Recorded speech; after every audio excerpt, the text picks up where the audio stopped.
Super ஸ்டாரோட style, அதை பண்ண முடியாது யாரும் ஸ்டீலு. கமல் படத்தை பார்த்த அந்த ஒரு நாள் தலைவரே ஆயிட்டாரு ஃபீலு. இது எப்படி இருக்குன்னு நான் சொல்ற கதையை கேளுன்னு பேச வராரு பாலா சாரு. ஆல் ஓவர் எங்க தலைவர் தான் டானு. அவரோட ஹேட்டர்ஸ் எல்லாம் இப்ப இல்ல, ஆல் கானு. எனிதிங் ஃபார் தலைவர்னு சொன்னா வராங்க கோடிக்கணக்கான ஃபேனு. 50 இயர்ஸ் ஆஃப் தலைவர் டெடிகேஷனு, அதுல ஆயிட்டா அவர் மேல ஒரு இன்ஸ்பிரேஷன். இனி தலைவர் வழிதான் எனக்கான மோட்டிவேஷன் பேச வராரு director of junior Kuppan Balachandra sir. ஸ்கூல்ல கூட பண்ணதில்ல அசைன்மெண்ட், ஒத்த கையில தலைவருக்காக வாசிச்ச இன்ஸ்ட்ருமெண்ட். தலைவர்னு வந்துட்டா குட்டி சூப்பர் ஸ்டார்ஸ் ஆயிடுவோம், எக்ஸைட்மெண்ட். சூப்பர் ஸ்டார் இருக்காரு என்னோட பிளட்ல, தலைவரோட எல்லா படத்தையும் செதுக்கினே நான் உட்லன்னு பேச வராரு ராஜ ரசிகர் மோகன். தலைவர் வந்தாரு தமிழ்நாட்டுக்கு ஆன் ரயில். அவர் வாழ்க்கையில பார்த்திருக்காரு நிறைய ஃபெயில், இருந்தாலும் அவர்கிட்ட மாறாதது அவரோட ஸ்மைல். அதுக்கு நானும் ஃபேன் தான் பேசுறாரு டைமண்ட் பாபு சாரு. கண்ணா தலைவர் சொல்ற மாதிரி இருந்தா வாழ்க்கை இருக்கும் ஹைஃபை. இதுதான் அன்புள்ள தலைவருக்கு எபிசோட் 25. வணக்கம் and welcome to another episode of Ashwathi Nighties வழங்கும் Black Sheep அன்புள்ள தலைவருக்கு. இன்னைக்கு எபிசோட் 25. இந்த 25, 50, 75, 100 சொல்லும்போது நமக்குள்ள தானாவே ஒரு விதமான இவ்வளவு நாள் பண்ணிட்டோமா அப்படின்னு தோணுது. ஒரு மனுஷன் 50 வருஷங்கள் கடந்தீங்க. 50 வருஷத்துல எத்தனை 100 நாட்கள், எத்தனை 200 நாட்கள், எத்தனை 300 நாட்கள் படங்கள் எல்லாம் கொடுத்துட்டு எல்லா விதமான சாதனையும் போயிட்டு அப்படியே அசால்ட்டா அமைதியா ரொம்ப சிம்பிளா இருக்காப்ல. அவரை பத்தி தான் தொடர்ந்து நம்ம பேசிட்டே இருக்கோம். இன்னைக்கு 25வது நாள் ஆயிடுச்சு. இன்னும் 25 நாட்கள் இந்த நிகழ்ச்சி தொடர்ந்து நடக்க போகுது. Title sponsor Aswathi nighties, presented by Anuj styles மற்றும் Sairam group of institutions, co presented by சௌபாக்யா wet grinder, Challani jewellery mart மற்றும் NGA 550D TMT bars, powered by SS Genius international nursery and primary school, Sembakkam, Chennai.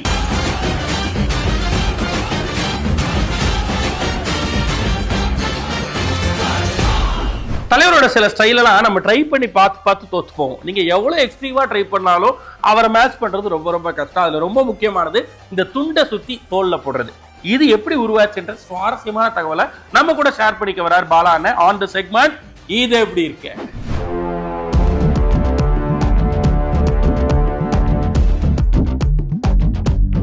தலைவரோட 50 ஆண்டு கால சக்சஸ்ஃபுல் திரை வாழ்க்கையை கொண்டாடக்கூடிய கோல்டன் ஜூப்ளி கொண்டாட்டமான பிளாக் ஷீப் அன்புள்ள தலைவருடைய சில்வர் ஜூப்ளி டே 25வது நாள். தகவல் நம்பர் 241. சர்க்கஸ் கூடத்துல வாழக்கூடிய ஒட்டக கசலி தன்னோட நண்பர் ஹரிக்கும் நமக்கும் வாழ்க்கையோட யதார்த்தத்தை புரிய வச்சால தலைவர். அப்படிப்பட்ட தலைவர் கமல் நடிச்சு ஒரு சர்க்கஸ் படத்தை பார்த்துட்டு நைட்டே ரஜினியை பாராட்டணும்னு சொன்னா என்ன படம் அப்படின்னு சொல்லியிருந்தா என்ன படம் அப்படின்னு பாத்தீங்கன்னா, கமல் நடிச்சு தலைவருக்கு ரொம்ப ரொம்ப பிடிச்ச படம் அபூர்வ சகோதரர் திரைப்படம். மேனா தியேட்டர்ல அந்த படத்தை பார்க்கறாரு. பார்த்துட்டு நைட் 2 மணிக்கு ஷோ முடியுதுங்க. முடிச்ச உடனே தன்னோட மனைவி லதாட்ட சொன்னா, இப்பயே நான் கமலை பார்க்கணும் பாராட்டணும்னு சொல்லி. எப்படிங்க முடியும், நைட் 2 மணிக்கு இப்பவே கதவு தட்டு நல்லாவா இருக்குன்னு சொல்லி. இல்லை நான் இப்பயே மீட் பண்ணணும், நைட் 2 மணிக்கு போய் அவர் வீட்டு கதவை தட்டி கமலை எழுப்பி என்ன பண்ணியிருக்கீங்க கமல், என்ன பண்ணியிருக்கீங்க, யூ ஆர் இம்மார்டல் அப்படின்னு புகழ்ந்து தள்ளினாரா ரஜினி. அப்படி கமல் நடிச்சதுலேயே அபூர்வ சகோதரர்களை தாண்டி ரஜினிக்கு ரொம்ப பிடிச்ச 2 படம் எது அப்படின்னு பார்த்தீங்கன்னா, ஒன்று தேவர் மகன், இன்னொன்று ஹேராம். இதே போல ரஜினி ஆல் டைம் ஃபேவரட்னு ரசிகனா பதிவு பண்ணக்கூடிய இன்னொரு 2 படங்கள் எது அப்படின்னு பார்த்தீங்கன்னா, ஒன்று காட்ஃபாதர், மார்லன் பிராண்டோ நடிச்ச காட்ஃபாதர், இன்னொன்று சிவாஜி நடிச்ச திருவிளையாடல். திருவிளையாடல் படத்தை நம்ம பேசும்போது டக்குன்னு நமக்கு ஞாபகம் வருது, மங்கையோட கூந்தலுக்கு மனம் இருக்கா இல்லையான்னு பாண்டியன் எடுப்புனா அந்த கேள்வி. அந்த படத்தில் பாண்டியன் நடிச்ச அந்த முத்துராமன் அவர்களுக்கும் ரஜினிக்குமான திரை உறவு என்ன? தகவல் நம்பர் 242. தகவல் நம்பர் 242. ரஜினிக்கு ரொம்ப பிடிச்ச படம் திருவிளையாடல் சொன்னப்போ, திருவிளையாடல் படம்னாலே டக்குன்னு நமக்கு ஞாபகத்து வருது, மங்கையின் கூந்தலுக்கு இயற்கையிலே மனம் இருக்கா இல்லையான்னு பாண்டியன் கேட்ட அந்த கேள்வி. பாண்டியனா நடிச்ச முத்துராமன் அவர்கள். இங்கு உள்ள மலர்களில் வீசும் மனத்தை விட உன் கூந்தலின் நறுமணம் வீச கண்டேன். இந்த மனம் பெண்களின் கூந்தலுக்கு இயற்கையாகவே இருக்கிறதா அல்லது செயற்கையில் தானா என்ற ஒரு புது ஐயப்பாடு என் மனதில் தோன்றியுள்ளது. முத்துராமனுக்கும் ரஜினிக்குமான திரை உறவு ஒரே ஒரு திரைப்படம் தான், அது போக்கிரி ராஜா திரைப்படம். AVM தயாரிச்சு SPM அவர்கள் இயக்கிய திரைப்படம். ரஜினி 2 கேரக்டர்ல பண்ண திரைப்படம். திரைப்படத்தை ஷூட்டிங் அப்ப தான் ஒரு அதிகாலையில முத்துராமன் அவர்களுக்கு மாரடைப்பு வந்து மரணத்தையும் தழுவுறார். அவர் இறப்புக்கு அப்புறம் தான் இந்த படம் ரிலீஸ் ஆச்சு. ஏதாவது மாற்றி சொன்னேன் உங்க அம்மா க்ளோஸ், அதை விட முக்கியம் பண்டாட்டியும் க்ளோஸ். ஆனா இந்த போக்கிராஜ திரைப்படம் ரஜினியோட வாழ்க்கையில மிக முக்கியமான திரைப்படம். பாக்ஸ் ஆபீஸ்ல கட்டா பணத்தை கல்லா கட்டின திரைப்படம் இந்த போக்கிராஜ திரைப்படம். இந்த படம் எந்த அளவுக்கு வசூல்ல சாதனை படிச்சு அப்படின்னு பார்த்தீங்கன்னா, AVM எடுத்து முரட்டுக்காலை படம் பெரிய ஹிட், அதோட வசூலையே தாண்டிச்சு. இப்போ நம்ம தியேட்டர் ஓனர்ஸ் ப்ரொடியூசர்ஸ் படம் ஜெயிச்சுட்டா இவ்வளவு கலெக்ஷன் அவ்வளவு கலெக்ஷன் விளம்பரம் பண்றாங்கல்ல, அது அப்பவே ஆரம்பிச்சிச்சுங்க. முரட்டுக்காலை படத்தோட கலெக்ஷன் அமௌண்ட்டை போட்டு அந்த கலெக்ஷன் அமௌண்ட்டோட போக்கிராஜா படம் இவ்வளோ கலெக்ட் பண்ணியிருக்குன்னு ஒவ்வொரு தியேட்டர் ஓனரும் பக்கமாக விளம்பரம் கொடுத்தாங்க. மிக முக்கியமாக AVM எல்லா விளம்பரத்துலையும் ஒரு வாசகத்தை பயன்படுத்தினாங்க. அது என்ன வாசகம் அப்படின்னு பார்த்தீங்கன்னா, போக்கிரி ராஜா யாருக்கான படம் அப்படின்னு பார்த்தீங்கன்னா, பொழுது போகாதவர்களுக்கு மட்டுமல்ல பொழுது போதாதவர்களுக்கும் அப்படின்னு சொல்லி ரைமிங்காக டயலாக்லாம் போட்டு இந்த படத்தை ப்ரொமோட் பண்ணாங்க. அந்த அளவுக்கு மிகப்பெரிய ஹிட் ஆச்சு போக்கிரி ராஜா. போக்கிரி ராஜா அப்படின்னு சொல்றப்ப அதுக்கு முன்னாடியே ரஜினி குப்பத்து ராஜா அப்படின்னு ஒரு படம் பண்ணா. அந்த குப்பத்து ராஜா படத்துக்கு கதை எழுதுனது யார் அப்படின்னு பார்த்தீங்கன்னா தெலுங்குல மிகச்சிறந்த கதாசிரியரான பாலையா அவர்கள். பாலையா கதை எழுதி ஹிந்தியில் ரஜினி ஒரு படம் பண்ணா. அந்த படத்தை ஒருத்தர் இயக்குனா அவரு மிகப்பெரிய ஜாம்பவான். யாருன்னு தெரிஞ்சுக்க தகவல் நம்பர் 243. தகவல் நம்பர் 243. போக்கிரி ராஜா படத்தை பற்றி பேசுகிற நேரத்தில் குப்பத்து ராஜா ரஜினி ஒரு படம் பண்ணா. அந்த படம் கதைவசனம் எழுதின பாலையா அவர்கள் ஹிந்தியில் ஒரு படத்துக்கு கதைவசனம் எழுதி ரஜினி நடிச்சா. அந்த படத்தை ஒரு இயக்குனான்னு சொன்னாங்க. அந்த இயக்குனர் யார் அப்படின்னு பார்த்தீங்கன்னா தாசரி நாராயண ராவ். தெலுங்கில் மிகப்பெரிய ஜாம்பவான் டைரக்டர். அவர் இயக்குன ஹிந்தி படத்தோட பேர் வாஃப்தார். அந்த படத்துல ரஜினி ஹீரோவா பாலிவுட்ல நடிச்சார்.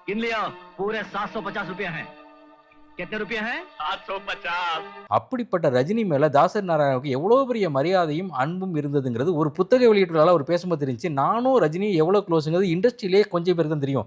மேபி பக்கத்துல இருக்க சுரேஷ் கிருஷ்ணாவை காட்டி சுரேஷ் கிருஷ்ணாவுக்கு தெரியும்னு சொல்லிட்டு அவர் முக்கியமான தகவல் ஒன்று பதிவு பண்றார். மோகன் பாபு அவர் தான் தெலுங்குல இன்ட்ரோடியூஸ் பண்ணார். ஒருவேளை மோகன் பாபுவை பார்க்கறதுக்கு முன்னாடி ரஜினியை பார்த்துருந்தேன்னா ரஜினியை நான் தான் தமிழ் சினிமாவில் ஹீரோவாக இன்ட்ரடியூஸ் பண்ணியிருப்பேன். நான் பண்ண தூர்ப்பு படமாறா அப்படிங்கிற படத்தில் மோகன் பாபு ஹீரோவாக பண்ணார். அந்த படத்துக்கு அவரை கமிட் பண்ண அடுத்த நாள் ரஜினியை மீட் பண்ணேன். என் ஆஃபீஸ் கேட் பக்கத்தில் நான் காரில் போகிறப்போ என் கேட்டு பக்கத்தில் நின்றுட்டு ஒரு ஃபோட்டோவை காட்டி என் பேர் சிவாஜி சார், என்னை நடிக்க வைக்க முடியுமான்னு ரஜினி கேட்ட அந்த சம்பவத்தை நான் எந்த இடத்துலையும் பதிவு பண்ணது கிடையாது. ஆனால் ரஜினி மறக்காமல் ஒவ்வொரு மேடையிலையும் எங்கெல்லாம் வாய்ப்பு கிடைக்குமோ அங்கே எல்லா இடங்களையும் தாசரி சார்கிட்ட நான் இப்படி வாய்ப்பு கேட்டேன்னு பதிவு பண்ணுறேன். அந்த சிம்பிளிசிட்டி தான் ரஜினின்னு தாசரி பதிவு பண்ணுறார்.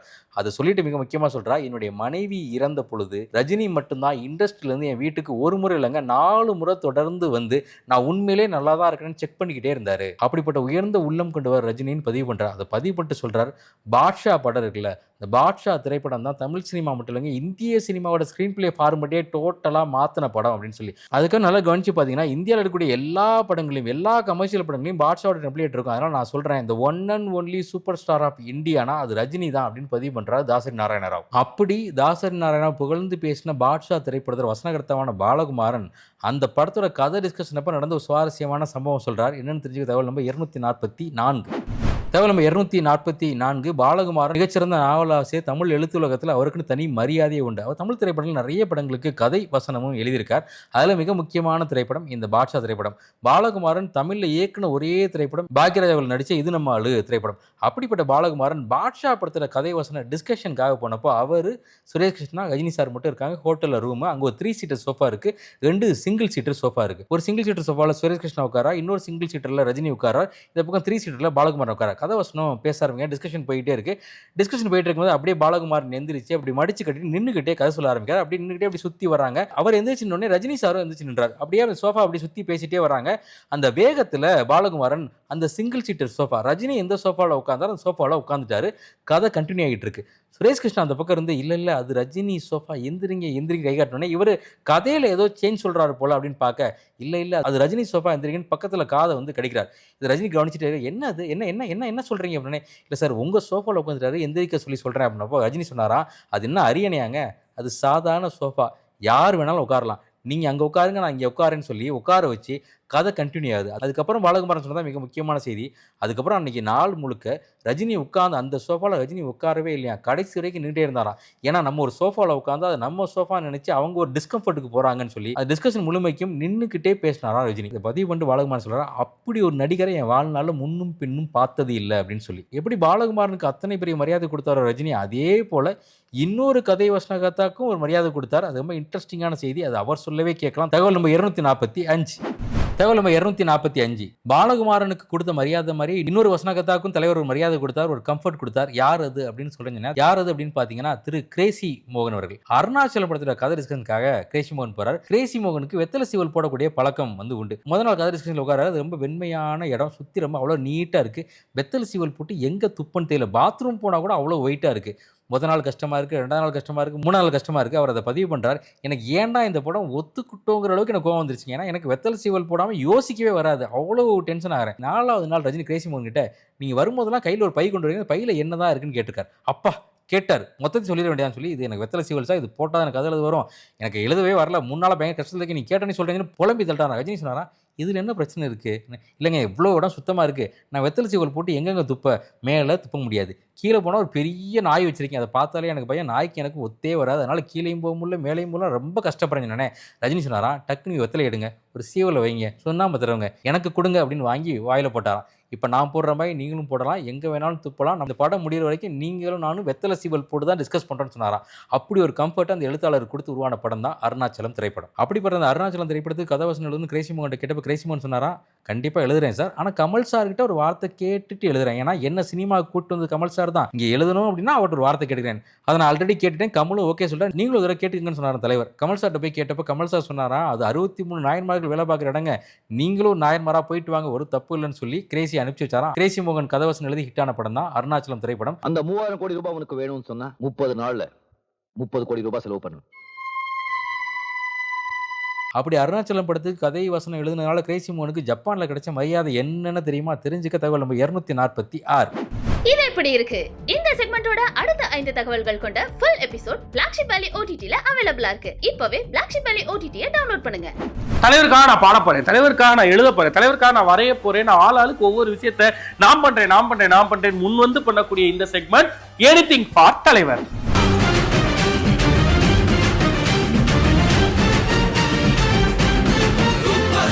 நான் பார்ப்பது எல்லாம் அட உன்முகம் தானே, நான் கேட்பது எல்லாம் அட உன் குரல் தானே, அந்த வான்மழை எல்லாம் இந்த பூமிக்கு தானே, என் வாலிபம் எல்லாம் இந்த சாமிக்கு தானே, மடல் கொண்ட மலர்கள் மலர்ந்தது எதற்கு, மதுரசம் மறந்தட்டுமா, விடுகின்ற வரையில் முடிகின்ற வரையில் கவிதைகள் எழுதட்டுமா, முத்தம் என்ற கடலில் முத்த குளிப்போமா, அழகு நீ நடந்தால் நடையழகு அழகு, நீ சிரித்தால் சிரிப்பழகு அழகு, நீ பேசும் தமிழழகு அழகு, நீ அழவன் தான் அழகு அழகு, ஆனத்திலே சரிந்து விழும் நீல முடியழகு, அந்த முடிக்கோதுகின்ற அஞ்சு விரல் அழகு. என்ன இந்த பாபா அன்னைக்கு சொன்னதுதான் இன்னைக்கும், இன்னைக்கு சொன்னதுதான் என்னைக்கும், அந்த மந்திரத்தை நான் கொடுக்க முடியாது. ஐயா நான் ஒண்ணு சொல்றேன், குடிமகனா சொல்ல வேண்டியது என்னுடைய கடமை. நீங்க நல்ல ஆட்சி பண்ணியிருந்தா மக்கள் உங்க பின்னால இருந்திருப்பாங்க, எத்தனை தடவை தேர்தல் வந்திருந்தா கூட உங்களை ஆட்சியில உட்கார வச்சிருப்பாங்க. ஆனா நீங்க மக்களுக்கு நல்லது செய்யல, தொண்டர்களை கவனிச்சீங்க, தொண்டை விட்டீங்க, கட்சியை வளர்த்தீங்க, ஆட்சியை கவனிக்கல. பயம், தோத்து போங்கிற பயம், அதனால உங்களுக்கு மந்திரம் தேவை. ஜனசக்திக்கு முன்னாலே மந்திர சக்தி ஒன்றும் கிடையாது. ஐயா நான் சாதாரண ஆளா இருந்தேன், ஏற்கனவே உங்க ஆளுங்க என்கிட்ட மோதி என்ன கொஞ்சம் பெரிய ஆளாக்கிட்டாங்க. இப்போ நீங்களே என்கிட்ட மோதி என்ன இன்னும் பெரிய ஆளாக்கிடாதீங்க, வேண்டாம். அது உங்களுக்கு பிரச்சனை, எனக்கு தலைவலி. ஐயா நீங்களே முடிவு பண்ணுங்க, என்ன சாதாரண ஆளா விட்டுறதா இல்ல பெரிய ஆளாக்குறதா, என்கிட்ட மோதுறதா இல்ல சமாதானமா போறதா? ஓகே. தலைவர் ரசிகராக 35 வருடங்களாக இருக்கிறேன். நான் பார்த்த முதல் தலைவர் திரைப்படம் 3 முகம். இந்த படத்தில் தலைவரோட ஸ்டைல் மேனரிசம் புக்கு அவரை ரசிக்க ஆரம்பித்தேன். தலைவர் ரஜினி மக்கள் மன்றம் ஆரம்பிச்சது கடந்த 4-5 வருஷமா கடுமையாக வளர்த்திருக்கிறோம். கொரோனா டயத்தில் ரஜினி மக்கள் மன்றம் மூலமா லட்சக்கணக்கான ரூபாய் மதிப்புல ஏழைகளுக்கு காய்கறி அரிசி எல்லாம் வாங்கியிருக்கோம். தலைவர் அப்படின்னு சொன்னாலே, தலைவரோட பார்த்தாலே நம்ம உடல் சிலிர்க்கும். நமக்கு தலைவர் நம்ம உணர்வோட கலந்தவர். ஒரு நடிகனுக்கு ரசிகனா இருக்கிறதுனால அந்த நடிகன் உனக்கு என்ன பெருசா தந்துட போறாரு, ஸோ ஆஸ் அ ரஜினி ஃபேனா ரஜினி உனக்கு என்ன பண்ணாரு. School I was about to complete my schooling. அந்த டைமில் தான் ஒரு 15 years before Facebook has become popular. So தலைவர் has created a whole community, a new community. So 2014 I had a check list. So சென்னையில் ஃபர்ஸ்ட் டே ஃபர்ஸ்ட் ஷோ பார்க்க வேண்டும் அப்படிங்கிறது என்னுடைய ஒரு விஷ், ஒரு செக்லிஸ்ட்டில் இருந்தது. ஓகே, இங்கே ஒரு ஹோட்டலில் ரூம் போட்டு ஒரு ஃபியூ டேஸ் ஸ்டே பண்ணி ஃபர்ஸ்ட் டே ஃபர்ஸ்ட் ஷோ பார்த்துட்டு போகிறது, அவ்வளோதான் என்னுடைய எக்ஸ்பெக்டேஷனாக இருந்தது. ஆனால் நான் I just express my wish that I am planning to come for a மூவின்னும் போது சம்பத் அண்ணா, ரைட், அவரை நான் லைஃப்பில் மறக்கவே முடியாது. சம்பத் அண்ணா செட், அர்ஜுனா you don't need to book hotel or anything, you can come and stay at my place அப்படின்னு சொன்னார், ரைட். ஸோ நான் வந்துட்டு ஸ்ட்ரேஞ்சர், ரைட், ஃபேஸ்புக் கூடாகத்தான் தெரியும், right. So no credibility, no background verification, nothing. ஒரே ஒரு ஐடென்டிட்டி, தலைவர் ஃபேன் தான். But what I have found, இங்கே இருக்கிற தலைவர் ஃபேன்ஸ் வந்து they are so generous and you know the warmth, love, இல்லையா. So they took care of me, like their own, right. So I feel like a family. So அவங்க வீட்டில் தங்க வச்சாங்க, சோறு போட்டாங்க. So I enjoyed all homemade Indian food, right. So எனக்கு இங்கே நிறைய ஃபேமிலிஸ் இருக்குது. I hardly stay at hotels, in India. So whenever I go, wherever I visit, it can be Kerala or Bangalore, or different parts of Tamil Nadu. I rarely or hardly stay at hotels. Why? Because எனக்கு எல்லா இடமுமே friends, families இருக்காங்க. So நிறைய உறவுகள், நிறைய பர்சன்ஸை வந்து தலைவர் தந்திருக்காரு.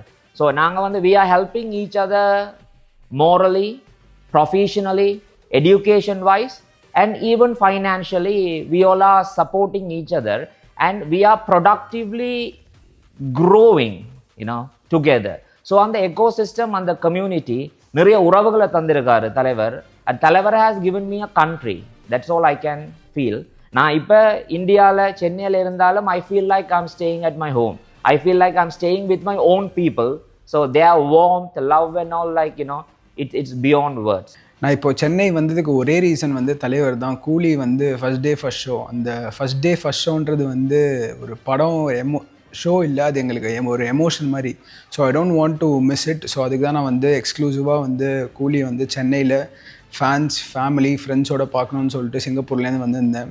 இதுக்கெலாம் காரணம் ஒரே ஒருத்தர் தான், தலைவர், சூப்பர் ஸ்டார் ரஜினிகாந்த். ஏன்னா சின்ன வயசில் எனக்கு ஃபஸ்ட்டு நான் ஸ்க்ரீனில் பார்த்த இமேஜுன்னா தலைவரோட கண்ணு தான். பாஷா படத்தை டிவியில் போடும்போது அந்த இன்டர்வெல்லில் வந்து ஒரு க்ளோஸ்அப் ஷாட் அவர் கண்ணுக்கு போகும். அது பார்த்தவொடனே வந்து அந்த ஒரு எனர்ஜி, காந்த கண்கள்னு சொல்லுவாங்க. பட் நிஜமாவே நான் சின்ன வயசில் அதை உணர்ந்தேன். அது ஏதோ ஒரு அட்ராக்ஷன் இருந்துச்சு. அது யார் அப்படின்னு சொல்லிட்டு ஒரு ரொம்ப க்யூரியஸாக இருந்து, அப்புறம் என் அப்பாவும் பேசிக்கலி தலைவர் ஃபேன். அவர் 81லேருந்து ஃபர்ஸ்ட் டே ஃபர்ஸ்ட் ஷோ இது வரைக்கும், கூலி வரைக்கும் மிஸ் பண்ணாத எல்லா படமும் ஃபர்ஸ்ட் டே ஃபர்ஸ்ட் ஷோ போயிருக்காரு. ஸோ அதே பிளட்லேயே வந்து ரஜினிசம் ஊறி இருக்குது. ஒவ்வொரு படமும் வந்து it's 3 hour emotional connect with தலைவர். எங்களுக்கு படம் நல்லா இருக்குது, நல்லா இல்லை, ரிவ்யூஸ்லாம் அப்பாற்பட்டது இந்த ஃபேன்ஸோட பாண்டு அவரோட இருக்கிறது. 3 hours எங்களுக்கு வந்து தலைவர் ஸ்க்ரீனில் பார்க்கணும். ஸோ வந்து 50 years இப்போ முடிச்சிருக்காரு. தலைவா ஒரே ஒரு மெசேஜ் தான், we love you so much. நீங்கள் வந்து எங்களுக்கு கொடுத்ததுக்கெலாம் ரிட்டர்ன் எங்களால் என்ன பண்ண முடியும்னு தெரியாது. ஏன்னா வந்து ஃப்ரெண்ட்ஸ், ஃபேமிலி உங்கள் மூலியமாக நிறைய எங்களுக்கு கிடச்சிருக்கு. ஸோ அதுக்கெலாம் வி தேங்க்யூ ஸோ மச். நீங்கள் 100 வயசு வரைக்கும் நோய் நொடி இல்லாமல் நிம்மதியாக சந்தோஷமாக இருக்கணும். படம் நீங்கள் பண்ணலன்னா கூட வருஷத்துக்கு ஒரு வாட்டி அந்த போயஸ் கார்டன் கேட்டுக்கிட்ட வந்து எங்களுக்கு கை காமிச்சா போதும். அந்த 1 yearக்கான எனர்ஜி வந்து உங்களை பார்க்குற அந்த ஃபியூ செகண்ட்ஸ் எங்களுக்கு போதும். We love you so much தலைவா. We owe you a lot. Love you. Anything for தலைவர். நீங்களும் தலைவருக்கு ஏதாவது டெடிகேட் பண்ணணும்னு நினைச்சீங்கன்னா, நீங்க அவரை பத்தி பேசணும்னு நினைச்சீங்கன்னா, ஷார்ட்டா, ஸ்வீட்டா, சுவாரஸ்யமா அதை பேசி உங்களுடைய என்ன டெடிகேஷனோ அதை எக்ஸிபிட் பண்ணி காட்டி வீடியோ எடுத்து அதை ஸ்கிரீன்ல தெரியக்கூடிய இந்த நம்பருக்கு உடனடியா ஹை குவாலிட்டி வீடியோவா வாட்ஸ்அப்ல தட்டி விடுங்க.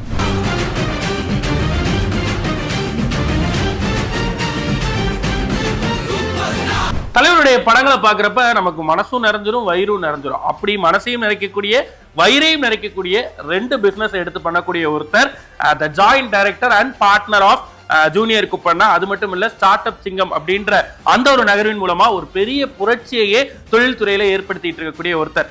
அவர் சொல்றாரு, இந்த புரட்சிக்கெல்லாம் பின்னாடி தலைவர் தான் இருக்காரு. அவர் எப்படி 50வது வருஷத்துல நிக்கிறாரோ அது மாதிரி ஒரு 50 வருஷம் என்னுடைய லெகசி நிக்கணும்னு நான் ஆசைப்படுறேன் அப்படின்னு சொல்லக்கூடிய அவர் இப்ப பேச வரார் ஆன் தலைவர் வழி.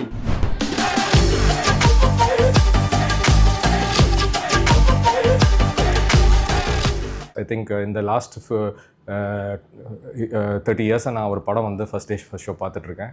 அதில் வந்து நிறைய ஃப்ளாப்கள் வந்திருக்கு. அவருக்கு வந்த மாதிரி டவுன்ஃபால் நிறையா வந்திருக்கு. ஆனால் ஒரு ஃப்ளாப்க்கு அப்புறம் வந்து ஒரு ஹிட் கொடுத்து திரும்பி வர்றது, அந்த மாதிரி ஒரு கம்பேக் வந்து என்ன எங்களுக்கு பிஸ்னஸ் பண்ண சொல்லி தருதுன்னா, பிஸ்னஸ் வந்து லாங் டேர்ம் கேம். அதில் வந்து ஏற்றத்தாழ்வு இருக்க தான் இருக்கும். ஆனால் அந்த தாழ்வு இருக்கும்போது திரும்பி நம்ம எல்லா எஃபர்ட்டை போட்டு ஒரு கம்பேக் வரணும், திரும்பி மேலே வரலாம் அப்படின்ற ஒரு லெசன் வந்து அவர்கிட்ட கற்றுக்குறோம்.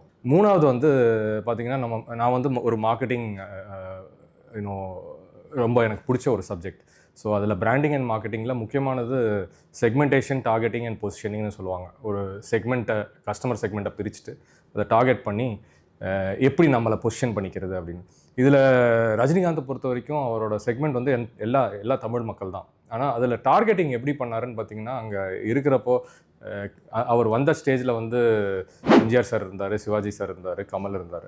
ஒரு ஸ்டைலுக்குன்னு ஒரு யூனிக்காக ஒரு பொசிஷனிங் பண்ணிக்கிட்டு அந்த ப்ராடக்ட்டை அப்படியே டிஃப்ரென்ஷியேட் பண்ணிக்கிட்டார். எல்லா ஸ்டார்ஸ்க்கு மத்தியில் அவர் தனியாக இன்றைக்கி ஒரு சூப்பர் ஸ்டாராக தெரிகிறாருன்னா அந்த எஸ்டிபி மார்க்கெட்டிங் பேசிக்ஸை வந்து நல்லா புரிஞ்சு செஞ்சுருக்காரா இல்லை அப்படியே வந்து இயல்பாக வந்ததான்னு தெரியல. பட் அந்த ஃபண்டமெண்டல்ஸ் ஆஃப் மார்க்கெட்டிங் எடுத்திங்கன்னா அது எல்லாமே அப்ளை ஆகுது ரஜினிகாந்த்க்கு. எப்படி வந்து அதை வந்து தனியாக நிற்கிறாரு, எப்படி அவர் அந்த பொசிஷனிங் தனியாக கொண்டு வந்திருக்காரு. அந்த பொசிஷனிங்க்கும் வந்து 50 வருஷமாக கன்சிஸ்டண்ட்டாக இருக்கார். அந்த ஸ்டைல்னா ஸ்டைல், ஏதோ ஆர்ட் படம் எடுக்கிறதுக்கு ஒரு டைரெக்ஷனில் போயிடல. ஸோ அவரோட பொசிஷனுக்கு கரெக்டாக ஸ்ட்ரென்த்தாக இருந்தார். அவரோட ஆடியன்ஸ்க்கு என்ன வேணும், ஒரு நல்ல ஃபேமிலி என்டர்டெய்னர், ஒரு காமெடி மூவி, ஒரு ஃபைட்டு, ஒரு மாஸ் ஃபிலிம், அந்த மாதிரி என்ன அவங்க ஆடியன்ஸ் கேட்குறாங்களோ அதை கன்சிஸ்டண்ட்டாக 50 இயர்ஸ் கொடுத்துட்ருக்காரு. ஸோ இது வந்து ஒரு பெரிய மார்க்கெட்டிங் லெசன் எங்களுக்கு, எப்படி வந்து ஸ்வே ஆகாமல் ஒரு பிராண்ட் வந்து ஒரு கன்சிஸ்டண்ட்டாக பொசிஷனிங் பண்ணி எடுத்துகிட்டு போகணுன்னு.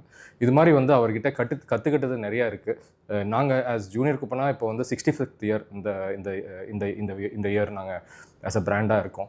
ஒரு பிராண்ட் வந்து ஒரு மோர் தென் 25 இயர்ஸ் இருந்தாலே வந்து ஒரு ஜென்ரேஷனை தாண்டி போயிடுது. ஸோ அப்போது எவ்வளோ கஷ்டப்பட்டு நம்ம வந்து 3 ஜென்ரேஷன் தாண்டி ஒரு பிராண்டை நிலைநாட்டணும்னா அதுக்கு நிறைய எஃபர்ட்ஸ் இருக்குது. நிறைய வந்து லீடர்ஸ் வரணும் பிராண்டுக்குள்ளேயே. ஒரு ஜென்ரேஷன் இருந்தால் பத்தாது, நெக்ஸ்ட் ஜென்ரேஷன் லீடர் வரணும். அது மாதிரி வந்து ரஜினிகாந்த் சார் வந்து ஒரே ஒரு ஆள் 3-4 ஜென்ரேஷனை வந்து கேரி பண்ணி அவரோட பிராண்டை வந்து எல்லாருக்கும் ரெலவெண்ட்டாக வச்சுருக்காரு. இன்றைக்கும் ஒரு சின்ன பையன் இல்லை குழந்தைங்க வந்து ரஜினிகாந்த் சார் படம் பார்க்குறாங்கன்னா he is still relevant. தலைவர் வழியில பாலச்சந்தர் அவர்கள் தலைவரை பத்தி பகிர்ந்துகிட்ட விஷயங்களை முழு வீடியோவா பார்க்க இப்பவே பிளாக்ஷிப் வேலி OTT-யை டவுன்லோட் பண்ணுங்க. தலைவர் ஸ்கிரீன்ல பாக்குறப்ப திடீர்னு அப்படியே அள்ளி அணைச்சு கொஞ்சணும்னு தோணும். அப்படி ஒரு குழந்தை தன்மை அவருக்குள்ள எப்பயுமே இருக்கும். குழந்தைகளுக்குள்ளேயும் ஒரு சூப்பர் ஸ்டார் தன்மை இருக்கும். அதை தான் நம்ம டெய்லி பார்த்துட்டு இருக்கோம் ஆன் த செக்மெண்ட் குட்டி சூப்பர் ஸ்டார்.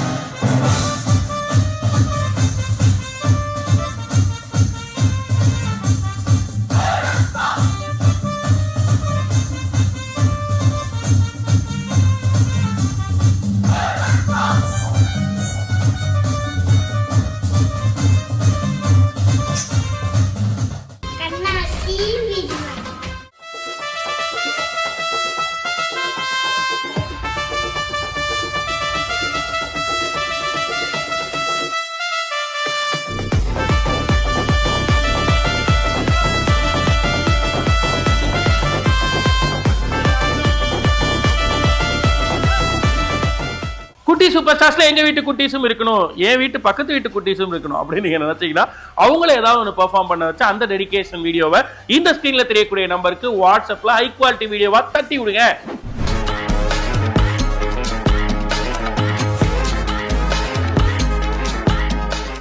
ஒரு கார்பெண்டரா தன்னுடைய லைஃப் ஆரம்பிச்சு தலைவர் வழியில அவர் சொன்னதெல்லாம் கேட்டு உழைச்சாதான் ஜெயிக்க முடியும். ஒவ்வொரு கட்டத்திலையும் என்னோட லைஃப்ல நான் அதை உணர்ந்திருக்கேன்னு சொல்ற இவர் தலைவருடைய நிறைய ஸ்கல்ப்சர்ஸ், நிறைய இடங்கள்ல அவருடைய படங்கள் ஒவ்வொன்றும் ரிலீஸ் ஆகிறப்ப அதை உட்டுல செதுக்கிக்கிட்டே வந்துகிட்டே இருந்திருக்காரு. ஸோ அப்படிப்பட்ட ஒரு ராஜ ரசிகரை தான் இப்போ நம்ம பார்க்க போறோம். இட்ஸ் டைம் ஃபார் மோகன் ஆன் ராஜ ரசிகர்.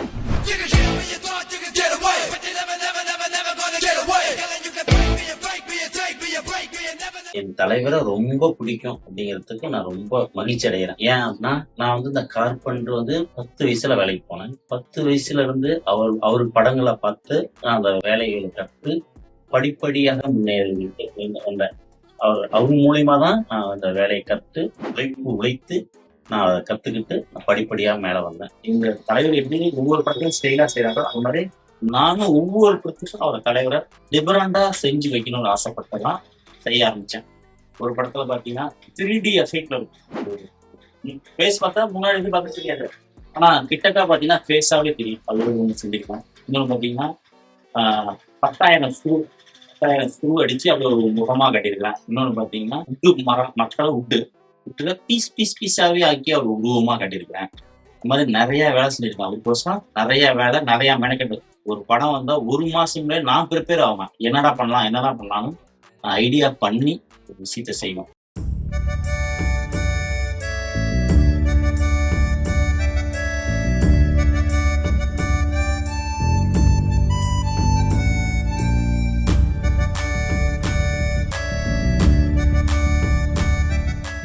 ராஜ ரசிகர்ல மோகன் அவர்கள் தலைவரை பத்தி பேசின முழு வீடியோவை பார்க்க இப்பவே Black Sheep Valley OTT-யை டவுன்லோட் பண்ணுங்க. தலைவரோட ஆன் ஸ்கிரீன் மாஸை அங்கேயே நம்ம விசில் அடிக்கிறோம், கொண்டாடுறோம், பயங்கரமா என்ஜாய் பண்றோம். ஆஃப் ஸ்கிரீன் மாஸ், அவர் ஸ்டேஜில் பேசக்கூடிய விஷயங்களை நம்ம லைஃப்னுடைய எத்திக்ஸா எடுத்து அதை பின்பற்றி வளர்றது இருக்குல்ல, அப்படி என்னெல்லாம் நடந்திருக்குன்றத நம்ம கூட சுவாரஸ்யமா ஷேர் பண்ணிக்கிற செக்மெண்ட் தான் இந்த தலைவர் தர்பார்.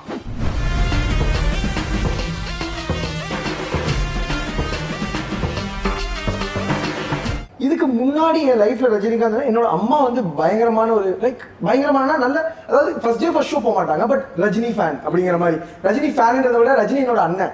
அந்த காலத்துல பாத்தீங்கன்னா எல்லாமே எங்க அம்மா வந்து அண்ணன் படம் வந்திருக்கு, எந்த அண்ணன் படம், எங்க தாத்தா கேட்பாராமா எந்த அண்ணன் படம் வந்திருக்கு, அண்ணன் படம் எங்க வந்திருக்கு, ரஜினி படம் வந்திருக்கீங்க போலாம் அப்படிங்கிற மாதிரி எங்க தாத்தா கிட்ட எங்க அம்மா பேசுறதுலாம். ஸோ எங்க அம்மாவுக்கு ஒரு பெரிய பயம் இருந்துச்சு, என்கிட்ட ரொம்ப நாள் சொல்லிட்டே இருந்தாங்க.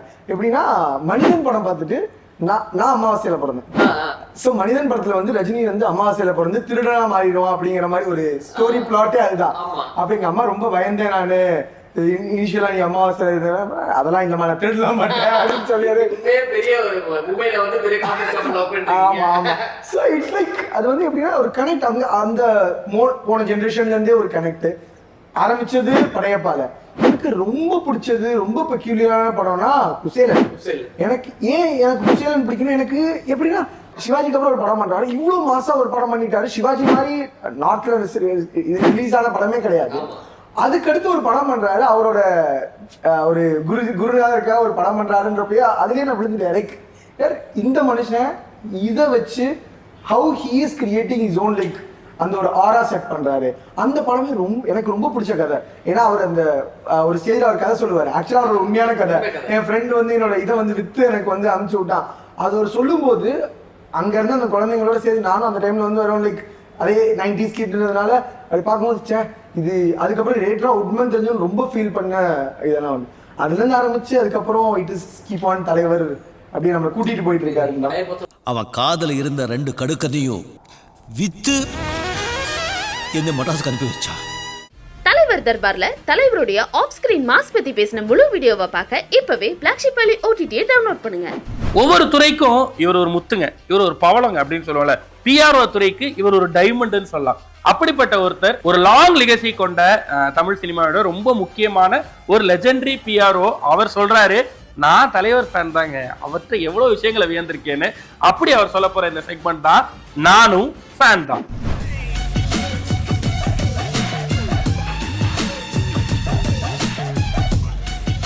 இப்போ Kamal sir, Rajkamal productions, super star கூட திருப்பி நான் இணையிறேன்றத எனக்கு ரொம்ப பெருமையாக இருக்குது. சார் இன்னும் ரொம்ப வெரி லாங் லிவ் இருக்கணும், எல்லாருக்கூடய அன்பாக இருப்பார். அவரை பார்க்கணுன்னு நினச்சி எங்கே பார்த்தா ஒரு சிரிப்பார், அந்த ஸ்மைல் எங்களுக்கு போதும். சார் மேரேஜின்னு கூப்பிட்டார். சார் டாக்டருக்கு மேரேஜின்னு எங்களை கூப்பிடுச்சா என்கிட்ட சொல்கிறாரு, எங்கள் பாபு உங்கள் அப்பா தான் என்னோடய கல்யாணம் பண்ணி வச்சார், உங்கள் அப்பா தான் கிட்ட இருந்து இந்த ஃபங்க்ஷனை பண்ணாருன்னு. அது ஸோ ப்ரௌடு. எனக்கு அப்பா கூட பிறகு நான் ஃபோட்டோ கூட வச்சுருக்கேன் சார் அன்றைக்கி விஷ் பண்ணுறது. அதே சாரோட வீட்டு ஃபங்க்ஷனில் நான் கலந்து அந்த ஃபங்க்ஷனை விழாவை சிறப்பு பண்ணுறது எனக்கு ஒரு பெரிய பெருமையாக இருக்குது. ஸோ அப்பா எவ்வளோ க்ளோஸாக இருந்தாரோ அந்த அளவுக்கு சார் என் கூட க்ளோஸாக இருக்கிறது எனக்கு ரொம்ப பெருமையாக இருக்குது. எனக்கு இன்னும் நல்ல ஞாபகம் இருக்குது சார், சந்திரமுகி படைச்ச எல்லாரும் படம் பார்த்துட்டாங்க, ஒவ்வொருத்தர்கிட்டையும் ஃபோன் பண்ணி பேசுவார். பாபு உங்களுக்கு எந்த சீன் பிடிச்சது, எந்த சீன் என்ன போர் அடிக்குதான்னு கேட்பார். இது வந்து சூப்பர் ஸ்டார், அவரெல்லாம் ஃபோன் பண்ணி கேட்க தேவையில்லை. சார் என்ன சார் நீங்கள் பிரமாதமாக இருக்குது சார், இந்த சீன் எப்படி இருந்தது, அந்த சீன் எப்படி இருந்தது, சந்திரமுகி டைட்டில் ஓகேவா. அது வந்து பிஆர்ஓ எனக்கு வந்து மேலே எவ்வளோ பேர் இருக்காங்க. கேமரா வாசு சார் இருக்கார், பிரபு சார் தயாரிப்பாளர் இருக்கார், சிவாய் ப்ரொடக்ஷன்ஸ் படம், தோட்டாதர்னி இருக்கார், சேகர் ஜோசப் கேமராமேன் இருக்கார், வித்யாசாகர் சார் மியூசிக் டைரக்டராக இருக்கார். பட் இருந்தாலும் அந்த இன்டென்ஷன் அவர் வந்து எல்லாருக்கிட்டையும் ஷேர் பண்ணிப்பார். இந்த சாங் எப்படி இருந்தது, ஆடியோ லான்ச் வந்து ஒன்று கேட்பார், எந்த பாட்டு உங்களுக்கு பிடிச்சதுன்னு கேட்பார். இதெல்லாம் வெரி ஃபியூ பீப்புள், நிறைய பேர் இது மாதிரி கேட்டதில்லை.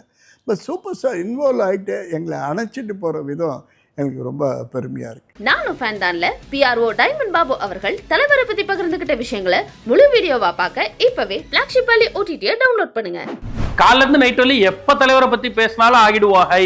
இப்ப நம்ம எண்டுக்கு வந்திருக்கிறது எபிசோட் 25. 25 நாட்கள் எப்படி ஓடுனுச்சுனே தெரியல. இன்னும் 25 நாட்கள் இருக்கு அப்படின்ற எக்ஸைட்மெண்ட்டும் இன்னொரு பக்கம் இருக்கு. சோ மொத்தமா இந்த 50 நாள் செலிப்ரேஷனையும் நீங்க பார்க்கணும்னு நினைச்சீங்கன்னா அன்கட் வெர்ஷன், அன்ட்ரிம்ட் வெர்ஷனை பார்க்கணும்னு நினைச்சீங்கன்னா பிளாக்ஷிப் வேல்யூ OTT டவுன்லோட் பண்ணுங்க, சப்ஸ்கிரைப் பண்ணி வச்சுக்கோங்க. தினமும் மற்ற மீடியம்ஸ்ல பாக்குறதுக்கு முன்னாடி நீங்க அதை பார்த்து என்ஜாய் பண்ணலாம். அண்ட் தினமும் 7 மணிக்கு சித்திரம் டிவிலையும் இந்த நிகழ்ச்சியை பார்க்கலாம். இதனுடைய ஷார்ட் வெர்ஷனை பிளாக்ஷிப் யூடியூப் சேனல்லையும் நீங்க பார்த்து என்ஜாய் பண்ணலாம். நாளைக்கு மறுநாள் தலைவருடைய பர்த்டே.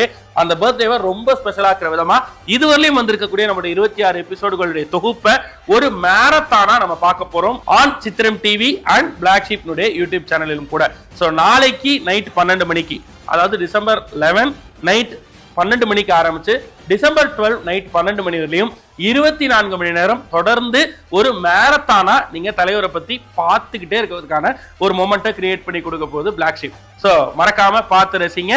மறுபடியும் உங்க எல்லாரையும் நாளைக்கு வந்து சந்திக்கிறேன். அது வரைக்கும் உங்களிடமிருந்து விடைபெறுவது RJ Vignesh and entire Blacksheep family. இது அஸ்வதி நைட்டிஸ் வழங்கிய Black Sheeps அன்புள்ள தலைவருக்கு. Title sponsor Aswathi nighties, presented by Anuj styles மற்றும் Sairam group of institutions, co presented by சௌபாக்யா wet grinder, Challani jewellery mart மற்றும் NGA 550D TMT bars, powered by SS Genius International Nursery and Primary School, Sembakkam, Chennai.